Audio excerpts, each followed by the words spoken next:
Good afternoon, and thank you for choosing Across the Fence. I'm Will Michael.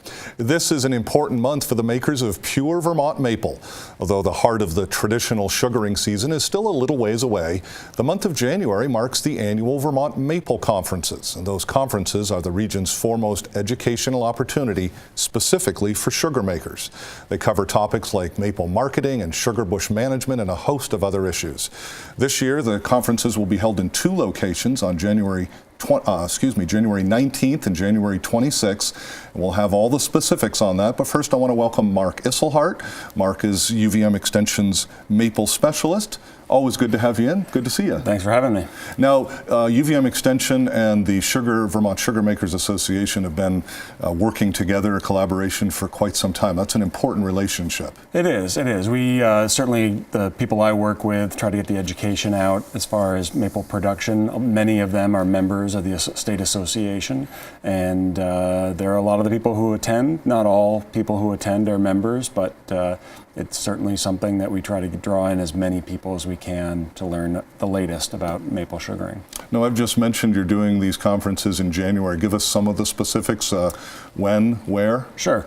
So Extension and the Sugar Makers Association partner on two events. There's January 19th in Brattleboro at the School for International Training. It's right off of Exit 3 on 91. And then a week later, a Saturday as well, the 26th, that's at Lamoille Union Middle School and High School.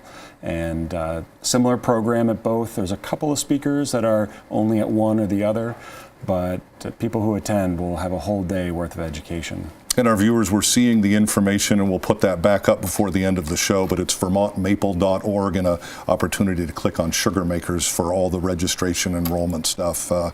Now, Mark, we talked before we got started, in addition to the conferences, there are some county organizations that also are putting on educational stuff, and there's actually one of those coming up actually this coming weekend. Right. Most counties in Vermont have an association where they have business meetings and they do work for their within their county.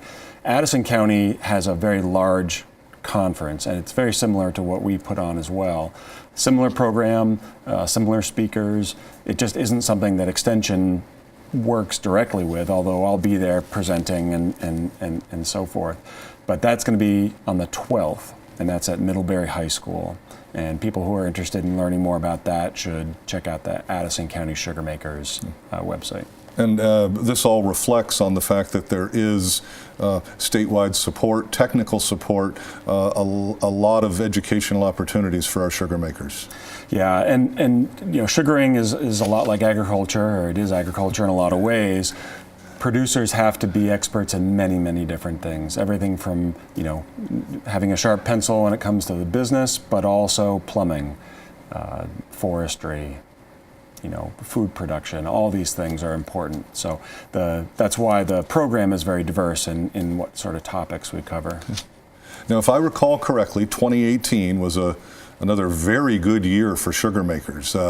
That has no bearing on 2019, though. No, it is agriculture, like I said, and weather plays a big part. And weather plays a huge part in maple, because we're talking about a short season, and each individual day makes up a much larger percentage of the crop.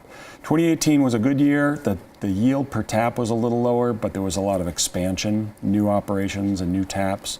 So overall, the production held pretty steady. So even if you can't gaze into a crystal ball and tell people what is happening, you are the guy who's providing maple education across the state. So as the state maple specialist, share with folks a little bit about what you do and what Extension does. So not too dissimilar from producers. You know, I have to handle issues ranging from federal and state regulations to why does my syrup taste the way it does, you know, what's the best way to filter syrup, how do I get into sugaring, what's the highest newest technology available. So really a real spectrum of information, and I'm happy to talk to people who have specific questions, or if they have general questions about how to get into sugaring, they can contact me directly, either through my email or a phone. And again, we will have that at the end of the program, but Sure. what I'm hearing is, correct me if I'm wrong, but you're working with the very biggest producers in the state, and you're also working with folks who aren't that big. Yeah, and what it comes down to is maple syrup is a pure product. It's high quality.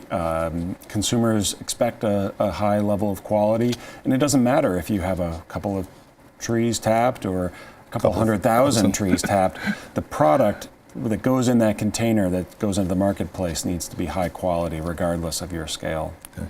Now let me come back specifically to the conferences, and you have a couple of key subject areas that represent the major issues. So outline for us what are the key components that go into the Maple Education Conferences? Sure. So we always do evaluation after the conferences to hear what is interesting to people, what kind of topics do they want to hear more about. There's always interest in what's the latest technology, how can I get the most yield per tap. But there's also interest in marketing and business operations, because as the industry has grown, we're about 3.5 times the size of the crop as we were about 20 years ago.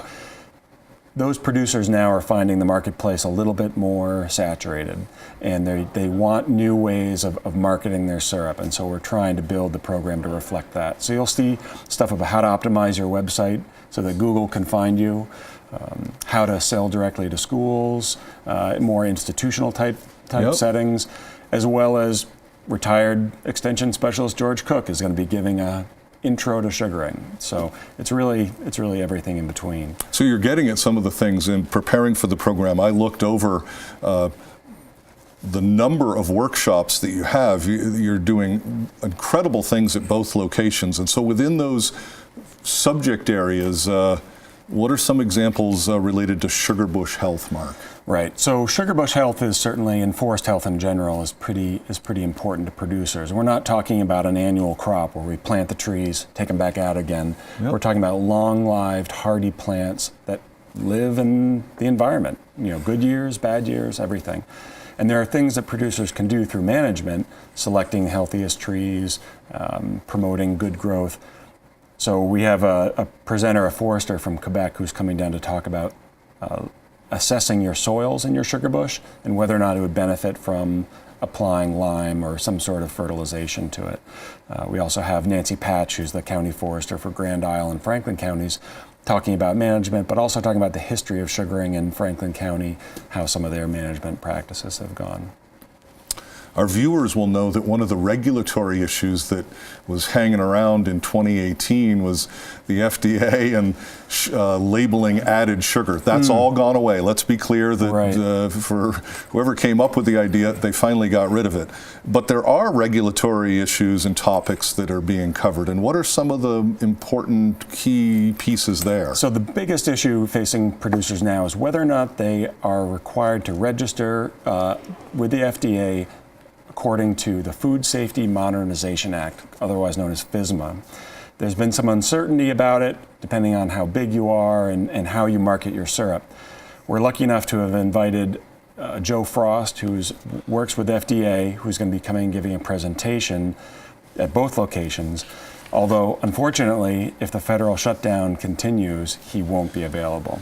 And this would actually be the second year in a row he's had to cancel because of a federal shutdown. So. But we're being optimistic. We're hoping that he'll be there and he'll be able to answer a lot of questions. If he isn't available and producers have questions about FSMA specifically, they should give me a call or email me, and I can help them out. I guess, sorry, because the piece that I'm really wondering about is how much lead time do food producers, and in this case specifically maple producers, do you get to be able to react or respond or prepare for federal regulations when they come down? FSMA has been around for a long time, and actually the real heart of that regulation hasn't really changed that much. They've kind of updated regulations that have been on the books for 100 years. Some of the registration parts are new, but in general, it's good best practices, and maple producers should be aware of it and should be following those practices. Now, there's an important development on the business and management side of maple production. One of your colleagues in Extension is Mark Cannella.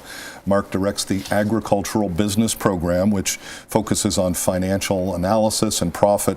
We often say that if it's not financially sustainable, it's not sustainable.